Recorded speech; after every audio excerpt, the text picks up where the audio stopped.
আজকে যেটা পাঠিয়েছি, কার্য ক্ষমতা শক্তিটা কি জিনিস না কার্য।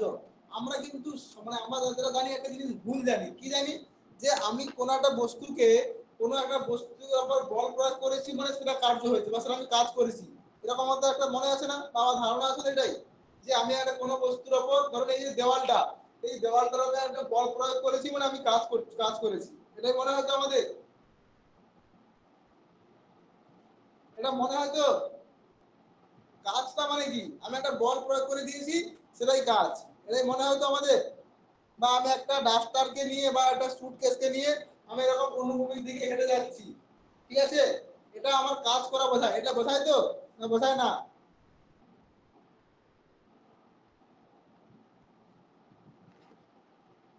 না কি স্যার বললাম বোঝা বোঝায় না। যায়নি? বোঝায় না, কেন বোঝায় না? যতক্ষণ না পর্যন্ত গন্তব্যস্থলে না পৌঁছাবেন ওই ততটা কাজ হবে না। ঠিক বলেছেন, কিন্তু গন্তব্যস্থলে পৌঁছতে হবে এবং এমন কথা কে বলেছে? আমি ধরলাম একটা জিনিস এখান থেকে এখানে বয়ে গিয়ে সেখানে রাখতে পারি নাও রাখতে পারি, কাজ হবে না, আমার কাজটা সম্পূর্ণ হবে না এটা বলতে পারি, কিন্তু কাজ তো করেছি। কি বললাম বোঝা যাচ্ছে? যদি না হয়, আপনি যদি না যান ফের ওই জায়গায় এসে পৌঁছে যান তাহলে তো কাজ হচ্ছে না। সরতে তো হবে, মানে যেতে তো হবে। তাহলে আমি এখন একটা বস্তুর উপর বল প্রয়োগ করব, ঠিক আছে, ওই বস্তুটা যদি ওইখান থেকে অন্য কোথাও না সরে যায়, যতক্ষণ না সরে যাবে ততক্ষণ কোনো কাজ হবে না। কি বললাম বোঝা যাচ্ছে? ক্লিয়ার। তার মানে কাজটা কি না কোনো বস্তুর উপর যদি আমি বল প্রয়োগ করি, অর্থাৎ আমি দেওয়ালে একটা ঘুষি মারলাম বা একটা বল প্রয়োগ করলাম, এই দেওয়ালটা তো এখান থেকে সরে যাচ্ছে না বা এই বস্তুটা তো এক জায়গা থেকে অন্য জায়গায় যাচ্ছে না, তার মানে আমার কোনো কাজই হয়নি। বোঝা গেছে কি বলছি? বোঝা গেছে কি বলছি? হ্যাঁ স্যার। তাহলে কোনো বস্তুর উপর বল প্রয়োগ করলে যদি বস্তুটার প্রয়োগ বিন্দুর সরণ না ঘটে বা বলের অভিমুখে বস্তুটার যদি সরণ না হয়, তাহলে বস্তুর উপর প্রযুক্ত বল যদি বস্তুর উপর মানে প্রয়োগ বিন্দু সরণ ঘটে, তাহলে বস্তুর উপর যে প্রযুক্ত বল আর সরণের গুণফলটাকে আমরা কি বলবো না কাজ। যেমন ধরুন এখানে একটা বস্তু আছে, ঠিক আছে, এখানে একটা বস্তু আছে, এই বস্তুটা এখানে মাটির উপর রাখা আছে, আমি কি করলাম এই বস্তুটা একটা বল প্রয়োগ করলাম, এই বস্তুটার উপর একটা বল প্রয়োগ করলাম, এই বস্তুটা কি করেছে না বস্তুটা এখান থেকে এখানে সরে এসেছে, তার মানে এটা সরণটা কত হয়েছে না ডি। ডি লেখা আছে কি না ডিসপ্লেসমেন্ট সরণ, ঠিক আছে, এটাকে আমরা এস দিও লিখতে পারি।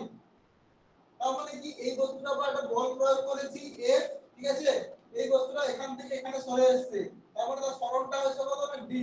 তাহলে এই যে বস্তুটার উপর বল প্রয়োগ করেছি আর আমি এদিকে বল প্রয়োগ করেছি, বস্তুটা এদিকে সরে এসেছে, তার মানে তার মানে বলের অভিমুখে তার সরণটা ঘটেছে।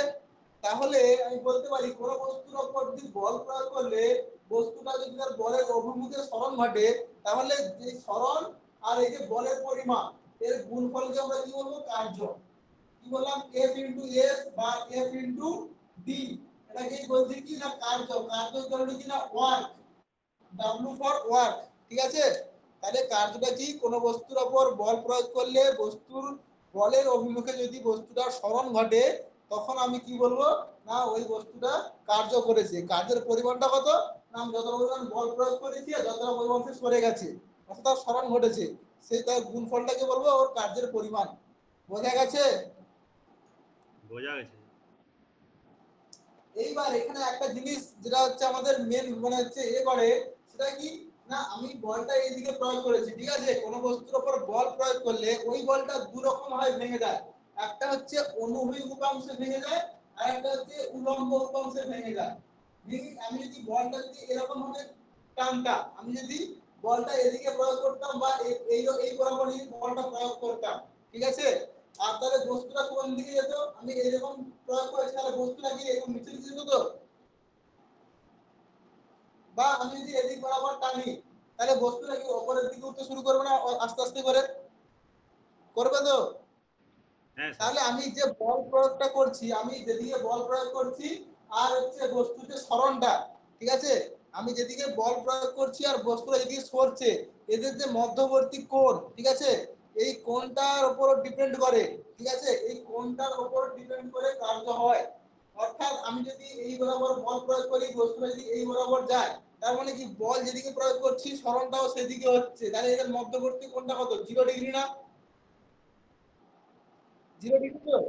তার মানে কি যে এখানে একটা হয় কি এস এস cos থিটা, অর্থাৎ এই যে থিটার মানটাকে cos এ নিচ্ছি, ঠিক আছে, এইটা হচ্ছে অ্যাকচুয়াল সূত্র যে ওয়ার্ক বা কার্য equal to F into S cos theta. এই থিটার উপরে কিন্তু ডিপেন্ড করে কার্যটা হয়েছে কিনা। এখানে দেখুন যে আমি এই বরাবর বল প্রয়োগ করেছি, বস্তুটার এই দিকে সরণ ঘটেছে, তার মানে কি এই থিটার মানটা কি 0 তো?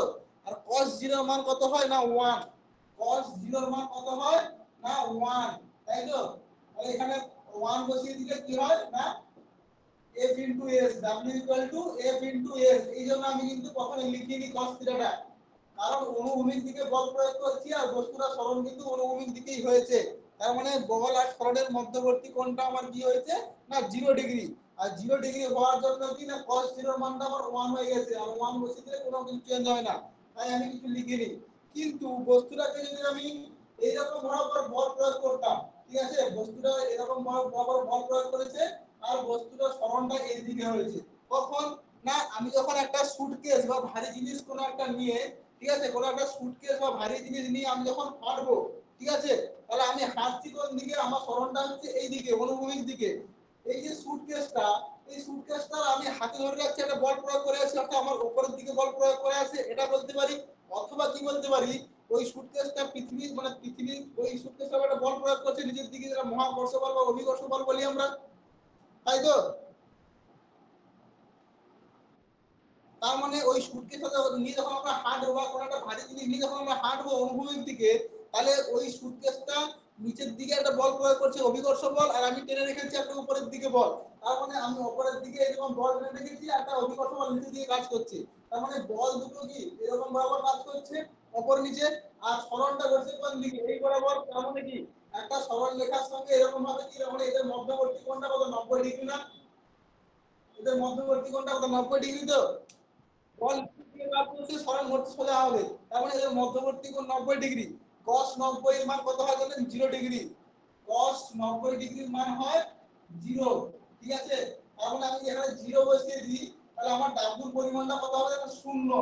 তার মানে আমি যদি কোনো একটা বস্তুকে নিয়ে অনুভূমিক দিকে হেঁটে যাই, আমার মোট কার্য কি হবে জানেন, শূন্য কার্য বলা হয় এটাকে। কি বললাম বোঝা গেছে? এই জন্যই বলে যে কোনো একটা বস্তুকে নিয়ে অনুভূমিক দিকে হেঁটে গেলে তার মোট কার্যের পরিমাণ শূন্য, অর্থাৎ এটাকে বলা হয় শূন্য কার্য করেছে। বোঝা গেছে কি বললাম? অর্থাৎ এই যে থিটাটা আছে, এদের মধ্যবর্তী কোণ সরণ আর হচ্ছে যে বল প্রয়োগ করেছি, এদের মধ্যবর্তী কোণের উপর কিন্তু প্রচুর ডিপেন্ড করে, এই কার্যটা প্রচুর ডিপেন্ড করে, ঠিক আছে। তাহলে বললাম বুঝলাম কি কার্য কাকে বলে আর শূন্য কার্য কোনটা। এইবার কার্যের হচ্ছে মেন দুটো অংশ কি না, একটা হচ্ছে ধনাত্মক কার্য, একটা হচ্ছে ঋণাত্মক কার্য। ধনাত্মক কার্য কি না, যদি আমি একটা বস্তুর উপর বল প্রয়োগ করি আর বস্তুটা যদি হচ্ছে বলের অভিমুখে সরণ ঘটে, তাহলে এইটা আমি একটা বস্তুকে বল প্রয়োগ করলাম, বস্তুটা হচ্ছে বলের অভিমুখে সরণ ঘটেছে, তার মানে আমি বলতে পারি কি না এই কার্য, এই যে কার্যটা হয়েছে এই কার্যকে বলবো আমরা কি না ধনাত্মক কার্য, ঠিক আছে। আর কি ঋণাত্মক কার্য কোনটা না, কোনো বস্তুর উপর বল প্রয়োগ করেছি, ঠিক আছে, কোনো বস্তুর উপর বল প্রয়োগ করেছি, কিন্তু বস্তুটার যে সরণটা, ঠিক আছে, বস্তুটার সরণ কি হয়েছে না পিছনের দিকে হয়েছে, অর্থাৎ আমি সামনের দিকে বল প্রয়োগ করেছি, বস্তুটা পিছনের দিকে সরে এসেছে, তখন যে কার্যটা হবে সেই কার্যকে বলবো কি আমরা ঋণাত্মক কার্য। বোঝা গেছে? এই ঋণাত্মক কার্যের উদাহরণটা কি হতে পারে, ধরুন একটা গাড়ি চলছিল, গাড়ি চলছে, আমি সাধারণত ব্রেক কষলাম, মানে ব্রেক কষলাম মানে তার মধ্যে একটা বাধা সৃষ্টি করলাম, কিরকম বাধা না পিছনের দিকে একটা বল প্রয়োগ করলাম, গাড়িকে থামানোর জন্য পিছন দিয়ে একটা মানে বাধা সৃষ্টি করলাম। ব্রেক কষলাম মানে কি তাকে থামানোর জন্য পিছন দিয়ে একটা বল প্রয়োগ করলাম, কিন্তু বস্তুটা তাও সামনের দিকে চলে যায়, যায় তো? তার মানে কি আমি ব্রেক কষেছি, যেই মুহূর্তে ব্রেক কষেছি তার মানে কি পিছনের দিকে বল প্রয়োগ করেছি, তবু বস্তুটা সরণ কোন দিকে হয়েছে, সামনের দিকে হয়েছে। এই যে কার্যটা হয় এই কার্যটাকে বলা হয় কি ঋণাত্মক কার্য। বোঝা গেছে? বোঝা গেছে সবার? বোঝা গেছে স্যার। ওই যে আপনি কার্যের সিজিএস এসআই একক ওটা যথাক্রমে আর্গন স্কুল ও মাত্রাটা কিভাবে কি একটু ওই যে ml2 টি টি মাইনাস টু। বলছি, তাহলে এবার হচ্ছে কার্য সংখ্যা আমি কি লিখতে পারি, w into a, w equal to f into s, তাই তো? এটা হচ্ছে কার্য সংখ্যা লিখতে পারি। এবার কার্যের একক কি, কার্যকে আমরা কি দ্বারা প্রকাশ করব, w equal to f into s। এরটা কি বলুন তো, বল। তাহলে বলের একক কি, নিউটন আর ডাইন না? এসআই পদ্ধতিতে নিউটন আর পিসি পদ্ধতিতে ডাইন। তাহলে বলের একক আমি যদি এসআই পদ্ধতিতে কি লিখবো, যদি আমি নিউটন লিখি, তাহলে কি এসটা কি সরণ, তো বস্তুটা সরণ হয়েছে, তার মানে কিসের একটা দূরত্ব গেছে, দূরত্বের একক কি, মিটার না? তাহলে কি হবে, এর একক কি হবে, নিউটন মিটার। তাহলে আমার কার্যের একক কি হবে, নিউটন মিটার। এই নিউটন মিটারকে আমরা কি বলি না, হচ্ছে জুল। কি বললাম, এই নিউটন মিটারকে আমরা কি বলি না, 1 জুল। তাহলে নিউটন মিটার লিখতে পারি বা জুল, জে ইউ এল। আর যদি সিজিএস পদ্ধতি লিখতে যাই তাহলে কি লিখবো না, ডাইন, ডি ওয়াই এন, ডাইন ইনটু সেন্টিমিটার। এই ডাইন সেন্টিমিটারকে আমরা একসঙ্গে লিখতে পারি না, আর, এ আর জি। এই আর্ক আর জুল, আর্কটা হচ্ছে কি না সিজিএস পদ্ধতিতে কার্যের একক আর্ক, আর এসআই পদ্ধতিতে কার্যের একক হচ্ছে জুল। এই আর্ক আর জুলের মধ্যে একটা সম্পর্ক আছে, কি সম্পর্ক না, 1 জুল সমান 10 টু দি পাওয়ার 7 আর্ক। ঠিক আছে, এটা হচ্ছে কার্যের একক। এইবার এই যে কার্যের মাত্রাটা যারা বলছে, ঠিক আছে, কার্যের মাত্রাটা কিভাবে বের করে,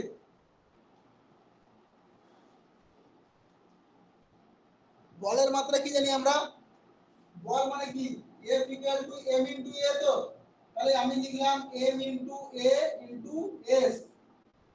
m টা কি, m টা তো ভর, তার মানে ভরের মাত্রা m।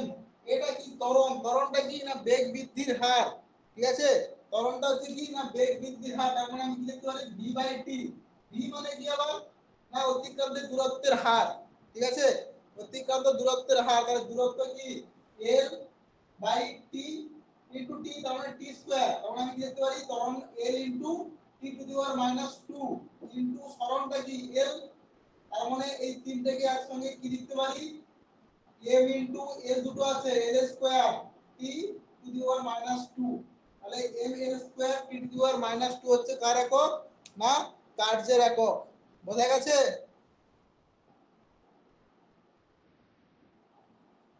সরি, একক না, এটা মাত্রা, ভুল বললাম, এটা হচ্ছে কার্যের মাত্রা। এরকম করে প্রত্যেকটা জিনিসের মাত্রা বের করা যায়, এরকম করে প্রত্যেকটা জিনিসের মাত্রা বের করা যায়। এইটা শর্ট কোশ্চেন পড়ে একটা দ্রাব, তখন বললো যে কার্যের একক কি, ঠিক আছে, বা জুলের সঙ্গে আর্গের সম্পর্ক কি, বা কার্যের মাত্রা এটা, ঠিক আছে, কার্য বা কি রাশি, স্কেলার রাশি না ভেক্টর রাশি, এগুলো পড়ে শর্ট কোশ্চেনে। আর এখন শর্ট কোশ্চেনে ভাই অনেক বেড়ে গেছে, শর্ট কোশ্চেন গুলো এখান থেকেই পড়ে, অর্থাৎ এগুলো না পড়লে শর্ট কোশ্চেন বুঝতে পারবে না কি করে এসেছে, কখন থেকে এসেছে। তাহলে কার্য কাকে বলে জানলাম, কার্যের একক, মাত্রা, ঠিক আছে, শূন্য কার্য কি, ধনাত্মক কার্য কি, ঋণাত্মক কার্য কি, এগুলো জানলাম। এবার হচ্ছে কি না ক্ষমতা। ক্ষমতাটা কি জিনিস না, আমি যদি কিছু সময় ধরে কিছু কাজ কমপ্লিট করি, অর্থাৎ এই যে আমি কাজ বললাম, কাজটা বললাম, এটা যদি কিছু সময় চলতে থাকে, অর্থাৎ আমি 1 সেকেন্ড সময় বা 1 মিনিট ধরে যে কার্য করি, সেই কার্যের পরিমাণটাকে বলবো কি না ক্ষমতা। ঠিক আছে, বলে না এই লোকটার অনেক ক্ষমতা, তার মানে কি ও 1 ঘন্টায় এত পরিমাণ কাজ করতে পারে, তার নিরিখে আমরা বলতে পারি যে এর ক্ষমতাটা বেশি। এরকম তো হয়, কি বললাম মনে যাচ্ছে? যখন আমরা বলি না যে এই লোকটার অনেক ক্ষমতা, তার মানে কি আমরা নিশ্চয়ই দেখেছি তাকে যে এই এত সময়ের মধ্যে সে এত কাজ করতে পারছে, তার নিরিখে তো আমরা বলছি যে এই লোকের এত ক্ষমতা। কি বললাম মনে আছে?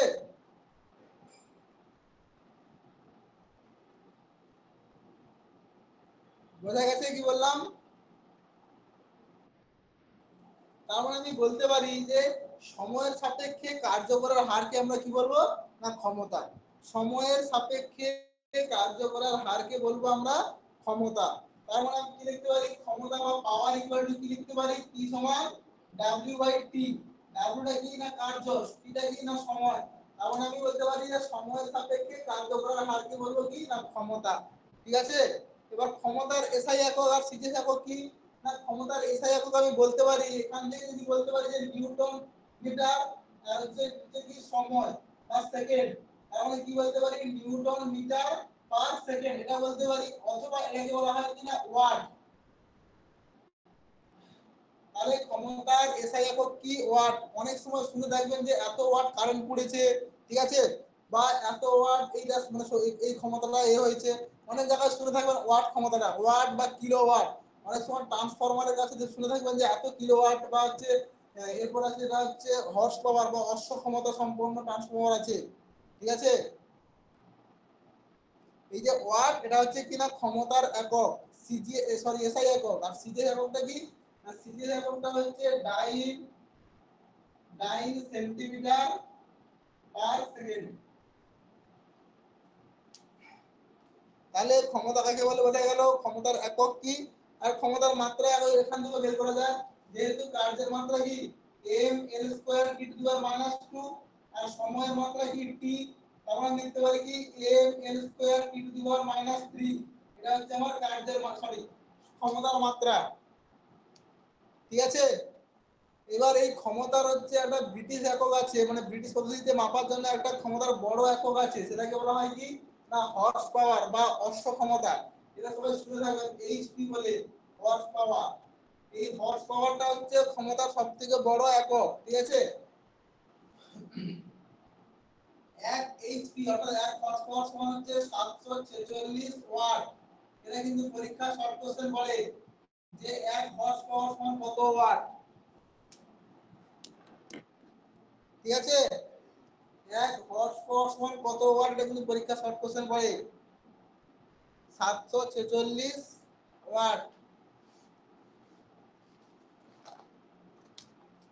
আচ্ছা, এরপর আসবো কি না শক্তি। শক্তিটা কি জিনিস না কোন একটা বস্তুর যে কার্য করার যে তার সামর্থ্য থাকে তাকেই বলবো আমরা শক্তি। কি বললাম, কোন বস্তুর কার্য করার সামর্থ্যকে আমরা কি বলবো না শক্তি। কার্য করার হারকে বলছি ক্ষমতা, আর কার্য করার সামর্থ্যকে বলছি কি না শক্তি, ঠিক আছে।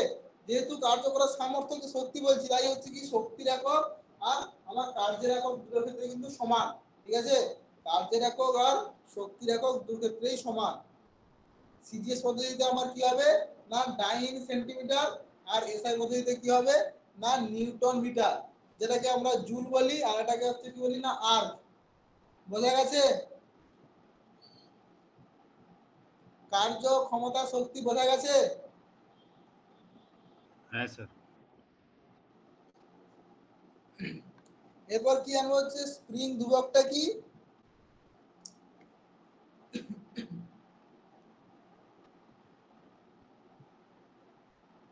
ধরুন একটা স্প্রিং আছে এরকম, ঠিক আছে।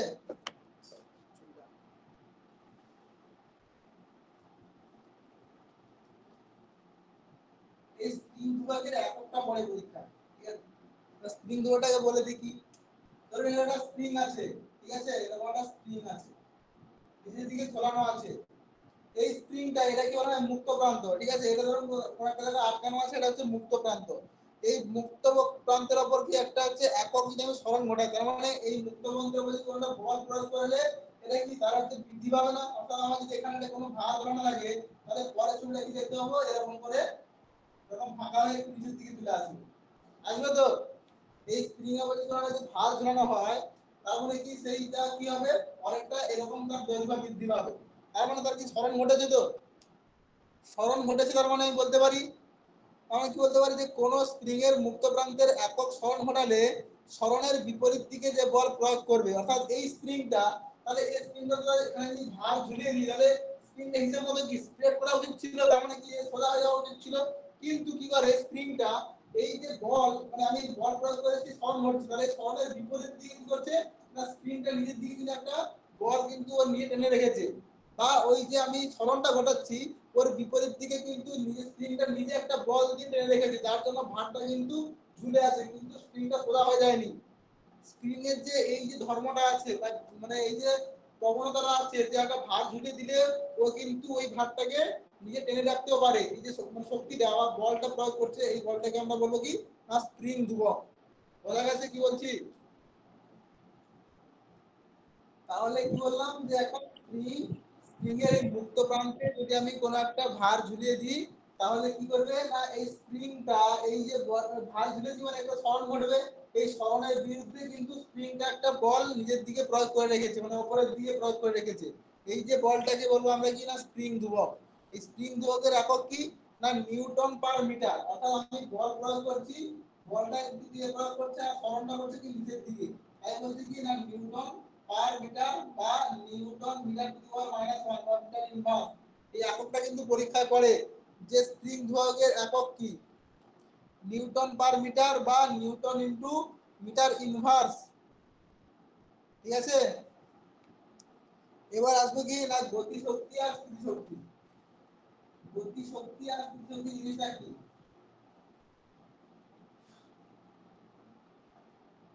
শক্তিটা কি না কার্য করার সামর্থ্য। এবার গতি শক্তি মানে কি কোন একটা বস্তু যদি গতি তার গতির জন্য কোন একটা বস্তু তার গতির জন্য যে শক্তি অর্জন করে তাকে বলবো কি না গতি শক্তি।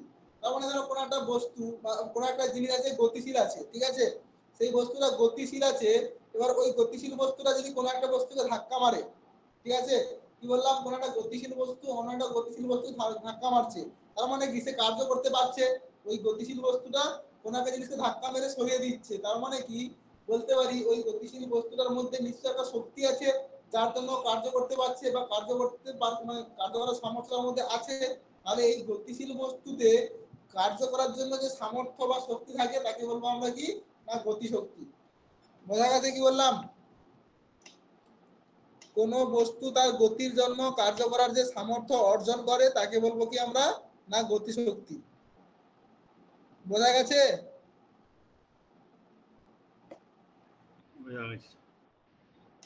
এবার হচ্ছে কি স্থিতি শক্তিটা কি জিনিস না কোন একটা স্থির বস্তু, ঠিক আছে, কোন একটা স্থির বস্তু তার আকার আকৃতি আর অবস্থানের জন্য ওই স্থির বস্তুতে যে শক্তির সৃষ্টি হয়। কি বললাম কোন একটা স্থির বস্তু তার স্বাভাবিক আকার আকৃতি বা অবস্থানের জন্য ওই স্থির বস্তুতে যে শক্তির সৃষ্টি হয় যার পরে যার জন্য কার্য করার সামর্থ্য অর্জন করে তাকে বলবো কি না স্থিতি শক্তি। যেমন আমি যদি কোনো একটা মানে জলকে ধরুন উঁচু পাহাড়ে কোনো একটা জলকে আমি মানে বাঁধ দিয়ে রেখে দিয়েছি, এবার বাঁধটা ভেঙে যাওয়ার সঙ্গে সঙ্গে কি জলটা গতিশীল হবে, তো তার মানে কার্য করতে পারবে, পারবে তো। তার মানে ওই যে বস্তুটা তার মানে তাকে আমি রেখে দিয়েছি, তার মানে তার আকারের জন্য কি সে ওইটার মধ্যে একটা শক্তিও সঞ্চয় করে রেখেছে, যে শক্তিটাকে ছেড়ে দিলে কি করবে না সে কার্য করতে পারবে। তার মানে ওই স্থির বস্তুটার মধ্যে একটা শক্তি কিন্তু সঞ্চয় করে রাখা হয়েছে, ঠিক আছে, ওটাকে সে ছেড়ে দেওয়ার সঙ্গে সঙ্গে কি করবে না ও কার্য করার সামর্থ্য অর্জন করবে। তার মানে বলতে পারি কি না ওই জলটার মধ্যে স্থিতিশক্তি অর্জন মানে স্থিতিশক্তি রাখা হয়েছে বা স্থিতিশক্তি আছে ওই জলটার মধ্যে, যার জন্য কি না ও কিন্তু কার্য করতে পারবে। তার মানে স্থির বস্তুর আকার আকৃতির জন্য ওই স্থির বস্তুতে কার্য করার যে সামর্থ্য অর্জন করে তাকে বলবো আমরা কি না স্থিতিশক্তি। আরো একটা উদাহরণ দিই, ছোটবেলায় ওই যে বলে কি বলে বাটুল না কি বলে না একটা যে গুলতি দিয়ে সে মারা হয়, নাম গুলতি দিয়ে মারা হয় যে বাটুল না কি বলে এগুলো কি চাম্বা ঢোল নাকি ওইটা, আর হচ্ছে তীর তীর ধনুক যেটা আছে, ঠিক আছে, ওইটাও কিন্তু স্থিতিশক্তি করা হয়। কারণ কি করে না ধরুন এরকমটা হচ্ছে বাটুলটাকে ঠিক এরকম ভাবে রাখা হয়, এরকম ভাবে চাম দিয়ে এরকম রাখা হয়, ঠিক আছে, তাহলে আমি কিন্তু আকৃতিটা কিন্তু এরকম রেখেছি।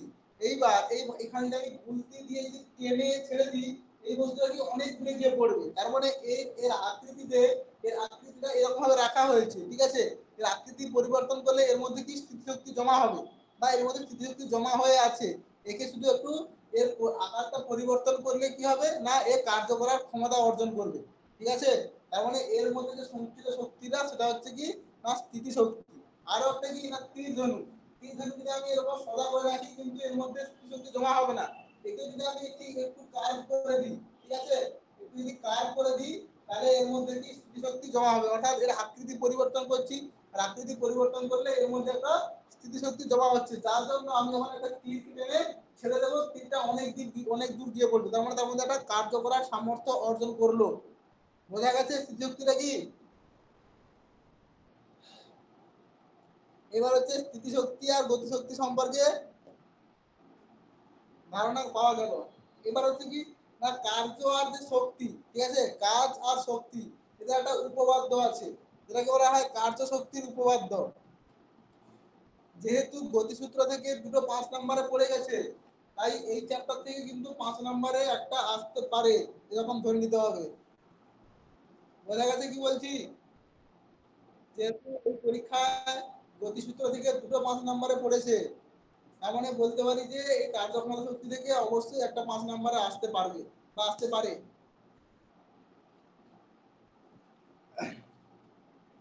যে যতগুলো কোশ্চেন দিয়েছি তার মধ্যেই হয়তো আসবে, ঠিক আছে। আচ্ছা, কার্য শক্তির উপপাদ্যটা কি? না কোনো একটা বস্তুর উপর সক্রিয় লব্ধি বলটা বা লব্ধি বল দ্বারা কৃত কার্যটা কার সঙ্গে সমানুপাতিক? না হচ্ছে বস্তুটার গতিশক্তির পরিবর্তনের সঙ্গে সমানুপাতিক বা সমান বলতে পারি। কি না কোনো একটা বস্তুর উপর যদি আমি বল প্রয়োগ করি, ওই বলের মানে বলের দ্বারা যে কার্যটা হবে, ঠিক আছে, কোনো বস্তুর উপর বল প্রয়োগ করলে বলের দ্বারা যে কার্যটা হবে বা কৃতকার্যটা হবে, ওই কৃতকার্যটা কি না বস্তুর যে গতিশক্তি তার পরিবর্তনের সঙ্গে সমান হবে। কিরকম সেটা? এটাই হচ্ছে উপপাদ্য, ঠিক আছে, এটাই হচ্ছে উপপাদ্য। ব্যাখ্যাটা কিরকম সেটা বলছি। তার আগে বলে দিই যে গতিশক্তির রাশিমালা কি হয় না half into M V square, half into M V square, এটা বলা হয় গতিশক্তির রাশিমালা। এমটা কি না বস্তুর ভর, ভিটা হচ্ছে বেগ, ঠিক আছে, এম হচ্ছে বস্তুর ভর, ভি হচ্ছে বস্তুর বেগ। এবার আমি যদি কোনো একটা এম ভরের বস্তু, ঠিক আছে, একটা এম ভরের বস্তুর উপর যদি এফ মানের বল প্রয়োগ করি, তাহলে বস্তুটা সরণ হবে কি এস, তাই তো। কোন একটা এম ভরের বস্তুর উপর যদি আমি একটা বল প্রয়োগ করি এফ, তাহলে বস্তুটা সরে যাবে, তখন সরণ হবে এস। তখন আমি কি লিখতে পারি যে কার্য সমান ডাব্লিউ সমান কি লিখতে পারি, এফ ইনটু এস লিখতে পারি তো, এফ ইনটু এস লিখতে পারি, কার্য সমান বল ইনটু সরণ। তার মানে আমি এফ ইকুয়াল টু কি লিখতে পারি, এম ইনটু এ, নিউটনের 2 নম্বর সূত্র অনুযায়ী F equal to M into A. এটা কি ত্বরণ, এটা কি বস্তু ত্বরণ তো, তার মানে বস্তু মধ্যে গতি আছে, মানে তার মধ্যে ত্বরণ আছে। এইবার আমি আমরা একটা হচ্ছে গতির একটা সূত্র, এগুলো হচ্ছে আপনাদের নেই, ঠিক আছে, মানে আপনাদের সিলেবাসে নেই, আপনাদের আছে কিন্তু যে পরীক্ষার সিলেবাস এখানে নেই। এখানে একটা সমীকরণ আছে V square equal to U square plus 2as, ঠিক আছে। এই যে ভি স্কয়ার, এখানে চার রকমের সূত্র হয়। একটা হচ্ছে কি V equal to U plus at, V square equal to U square plus 2as, তারপর হচ্ছে কি না V square equal to U plus half into 2at, এরকম একটা সমীকরণ থাকে, বা 2 ইকুয়াল হাফ এটি, এরকম একটা আছে। এরকম তিন চার রকমের সূত্র হয় গতির, ঠিক আছে। তার মধ্যে এই সূত্রটা দিয়ে আমি এখানে ত্বরণের মানটা বার করার চেষ্টা করব বা এর মানটা বার করার চেষ্টা করব, ঠিক আছে। এখানে যখন বস্তুটা যখন স্থির ছিল, তার প্রাথমিক, এটা ইউটা হচ্ছে প্রাথমিক বেগ, এটা হচ্ছে অন্তিম বেগ। প্রাথমিক বেগটা তাহলে কি শূন্য, তার মানে v square equal two 0 plus 2as, ঠিক আছে। তাহলে কি লিখতে পারি 2as সমান v স্কয়ার, আর a সমান কি লিখতে পারি না v স্কয়ার বাই 2a, ঠিক আছে। তাহলে a সমান v স্কয়ার বাই 2a, এইখানে বসিয়ে দেব a এর জায়গায়, তাহলে বসিয়ে দিলে কি হবে m ইনটু v বাই 2, সরি 2s হবে, v into v by 2s into s। এবার কি হবে, এই s s কেটে গেল, তাহলে কি মনে থাকলো হাফ ইনটু m ইনটু v স্কয়ার।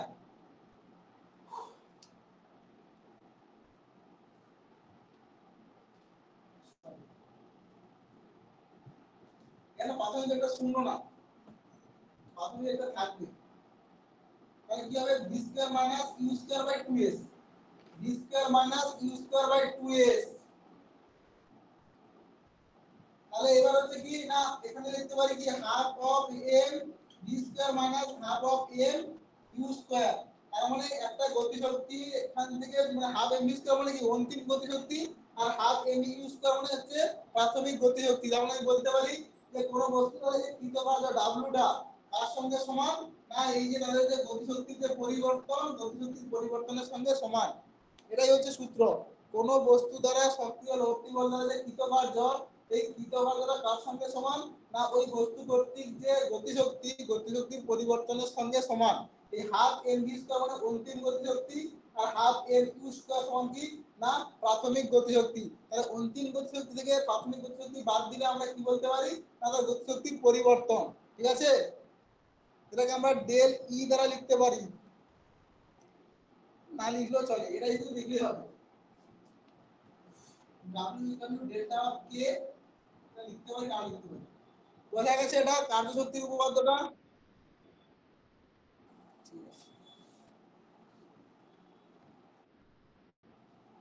এবার হচ্ছে কি না শক্তির নিত্যতা সূত্রটা কি না আমরা যেরকম পড়েছি যে শক্তির নিত্যতা সূত্রটা সব সময় পড়ে থাকি, সব সময় ভর আর শক্তির নিত্যতা সূত্র সব সময় পড়ে থাকি। কিটা না কোনো একটা মানে আমাদের পৃথিবীতে যত শক্তি আছে, ঠিক আছে, এই শক্তিটা কিন্তু সৃষ্টি বা ধ্বংস করা যায় না।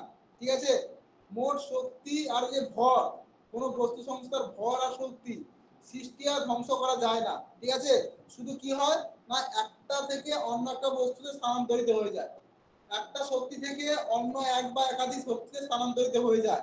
যেরকম একটা হচ্ছে বিদ্যুৎ শক্তি, ঠিক আছে, তাপ শক্তিতে রূপান্তরিত হতে পারে। ঠিক আছে, রাসায়নিক শক্তি, তাপ শক্তি, তড়িৎ শক্তি এই সবতে রূপান্তরিত হতে পারে। এই যে বিদ্যুৎ শক্তি আলো জ্বলছে, তার মানে বিদ্যুৎ শক্তি আলো শক্তিতে রূপান্তরিত হচ্ছে। আমাদের শক্তিটা কি একটা থেকে আরেকটাতে রূপান্তরিত হয়ে যাচ্ছে, কিন্তু নতুন ভাবে সৃষ্টি হচ্ছে না বা ধ্বংস হচ্ছে না। এটাকেই বলা হয় কি না শক্তির নিত্যতা সূত্র বা শক্তির সংরক্ষণ সূত্র বলতে পারি। আর ভরের ক্ষেত্রেও সে কোনো একটা বস্তু সংস্থা সংঘাতের আগে যা ভর থাকবে সংঘাতের পরেও বা রাসায়নিক বিক্রিয়ার পরেও সব ভর কিন্তু সমান থাকবে। এই শক্তি আর ভরের দুটোকে মিলে একসঙ্গে বলা হয় কি না ভর ও শক্তির নিত্যতা সূত্র বা সংরক্ষণ সূত্র। এটা প্রথম প্রথম হচ্ছে আইডিয়া দিয়েছিল বা ধারণা দিয়েছিল কে না অ্যালবার্ট আইনস্টাইন, যে বিজ্ঞানী অ্যালবার্ট আইনস্টাইন বিজ্ঞানী প্রথম এটা ধারণা দিয়েছিল। এবার এই ধারণা থেকে একটা তিনি মোস্ট পপুলার একটা সূত্র আবিষ্কার করেছিলেন, সেটা কি না ই সমান এম সি স্কয়ার। ই সমান এম সি স্কয়ার, এটা হচ্ছে সবথেকে বিখ্যাত আর সবথেকে ভাইটাল। ঠিক আছে, এই ই সমান এম সি স্কয়ার এই সূত্রকে কাজে লাগিয়ে কিন্তু পারমাণবিক বোমা যেটা আছে না ওটা সৃষ্টি করা হয়। ঠিক আছে, ইটা কি না শক্তি, এমটা কি ভর, আর সিটা হচ্ছে আলোর বেগ। এটা কিন্তু মোস্ট পপুলার সূত্র একটা ই সমান এম সি স্কয়ার। ঠিক আছে,